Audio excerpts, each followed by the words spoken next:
அமாவாசையில் உதித்த பௌர்ணமி கதை உங்களுக்கு தெரியுமா? அபிராமி பட்டரனுடைய பக்தியின் உச்சத்தை உலகறிய செய்வதற்காகவே நடந்த நிகழ்வுதான் தை அமாவாசை நாளன்னைக்கு பிறந்த பௌர்ணமி. திருக்கடையூர்ல வாழ்ந்து வந்த பட்டர் அபிராமி அன்னையை தரிசிப்பது அப்படிங்கிறது தினசரி வழக்கமா இருக்கும். பட்டருடைய பக்தி சாதாரணமானது கிடையாதுங்க. தன்னை சுற்றி என்ன நடக்குது அப்படிங்கிறதே தெரியாத அளவுக்கு அம்பிகையினுடைய திருமுகத்தை பார்த்ததுமே எல்லாத்தையுமே மறந்து அம்பிகையினுடைய திருமுக அழகிலேயே லயித்திருப்பாரு. பார்க்கக்கூடிய பலரும் இவரை கிறுக்கன் அப்படின்னு சொல்லுவாங்க.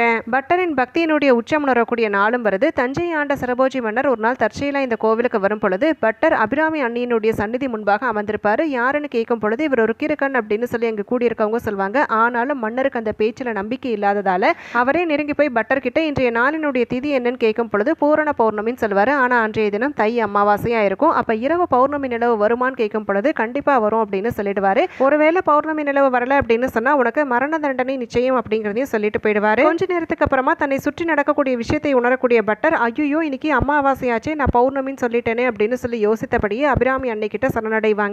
தாயாருடைய சன்னதிக்கு முன்பாக ஒரு ஆழமான குழியை விட்டுட்டு பட்டர் அந்த விறகுகள் எல்லாத்தையுமே தீ மூட்டிடுவாரு. அந்த குழிக்கு மேல ஒரு விட்டமும் 100 கயிறுகளால் ஆன உரியையும் கட்டி வச்சிருவாரு. அதுல அமர்ந்தபடி அபிராமி அன்னை கிட்ட என் மேல விழுந்த பழிய நீங்களே அப்படின்னு சொன்னா என்னுடைய உயிரை மாய்ப்பேன் அப்படின்னு சொல்லிட்டு அபிராமி அந்தாதியை பாட ஆரம்பிப்பாரு. உதிக்கின்ற செங்கதிர் உச்சி திலகம் அப்படின்னு சொல்லி பாட ஆரம்பிச்சு தொடர்ந்து 79 பாடல்கள் பாடிட்டு வருவாரு. சரியா 79வது பாடல் பாடும் பொழுது அன்னை காட்சி தந்து தன்னுடைய கம்மலை கலற்றி வானத்துல எரிவாங்க. அப்ப பௌர்ணமி நிலவானது உதிக்கும். கூடி இருந்தவங்க எல்லாருமே இவர் ஒரு கிறுக்கன் இல்லை அப்படிங்கிறத புரிஞ்சுக்கிட்டு இனி இவரை பட்டர்னு அழைக்க வேண்டாம், அபிராமி பட்டர் அப்படின்னு சொல்லி அழைக்க ஆரம்பிப்பாங்க. இந்த நிகழ்வு நடந்த இடம் பார்த்தீங்கன்னா திருக்கடையூர் அபிராமி அன்னை ஆலயத்தில். அதனாலே ஒவ்வொரு தை அமாவாசை நாளின் பொழுதும் அபிராமி அந்தாதியானது பாடப்படுது. அது மட்டும் இல்லாமல் அன்றைய தினம் மாலையில் அபிராமி பட்டருக்காக வானத்தில் முன்னிலவு காட்டி ஐதீக விழாவும் நடைபெறுது.